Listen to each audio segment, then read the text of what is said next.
Inner peace and tranquility. Seneca's Stoic path to serenity.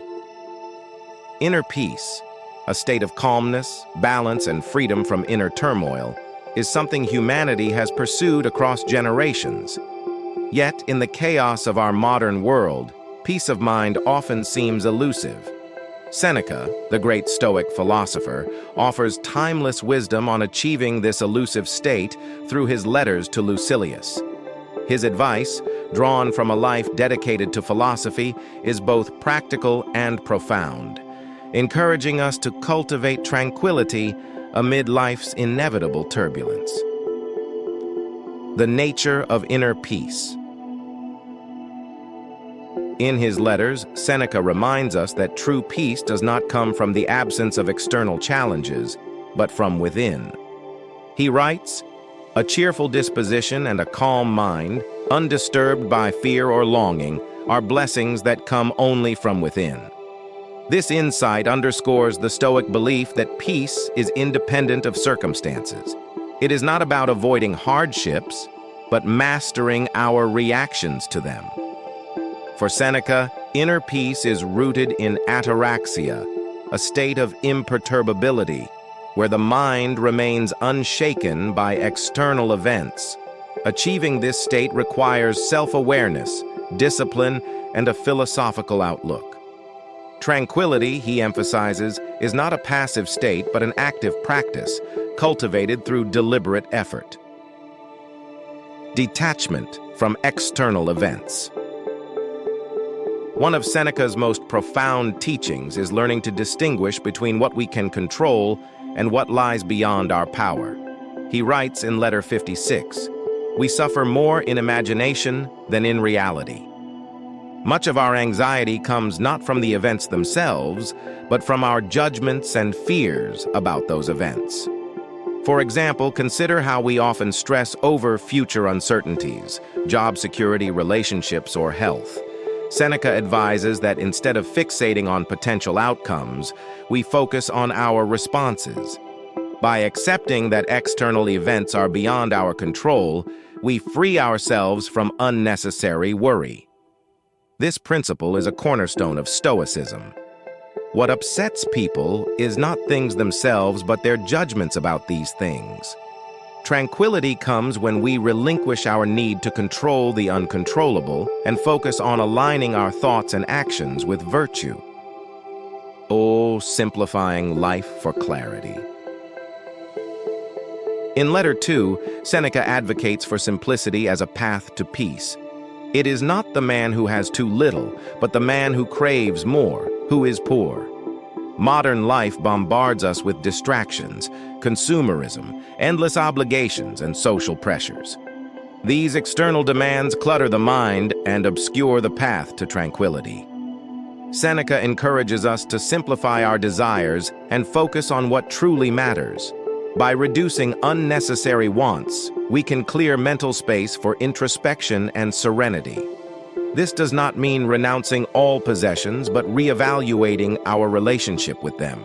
He asks, "Are you in control of your possessions, or do they control you?" A practical exercise inspired by Seneca is voluntary deprivation, temporarily abstaining from luxuries to remind ourselves how little we truly need. This practice helps us cultivate gratitude and resilience, making us less dependent on external comforts for inner contentment. The role of solitude. Another key theme in Seneca's writings is the importance of solitude for inner peace. In letter 16, he praises the value of retreating from the world to reflect and restore. Withdraw into yourself as far as you can. Solitude offers us the opportunity to step away from external distractions and focus on self-improvement. However, Seneca warns against confusing isolation with peace. True tranquility is not about escaping the world permanently, but engaging with it wisely. Solitude is a tool for self-discovery and mental clarity, preparing us to face life's challenges with a calm and composed mind. In practice, this could mean setting aside time each day for quiet reflection, journaling, meditating, or simply sitting in silence. By regularly engaging in such practices, we strengthen our mental fortitude and cultivate a sense of calm that carries over into our interactions with the world. Mastering emotional turmoil. Seneca recognizes that emotions like anger, fear, and grief are natural, but argues that they must be managed to maintain tranquility. In Letter 11, he discusses the importance of moderation. A mind that is all over the place, full of restlessness, cannot focus on the truth. Stoicism does not advocate for the suppression of emotions, but for understanding and regulating them. When faced with anger, for instance, Seneca suggests pausing to examine its cause. He advises, "Delay is the best remedy for anger. Let it cool, and it will dissipate on its own." Similarly, when overwhelmed by fear or sadness, Seneca encourages us to confront these emotions with reason. Instead of avoiding discomfort, he teaches us to face it courageously, understanding that suffering is often magnified by our own thoughts. Living in harmony with nature. A fundamental aspect of Stoic philosophy is living in accordance with nature. For Seneca, this means aligning our actions with reason and accepting the natural course of life. In Letter 104, he writes, "He who lives in harmony with himself lives in harmony with the universe."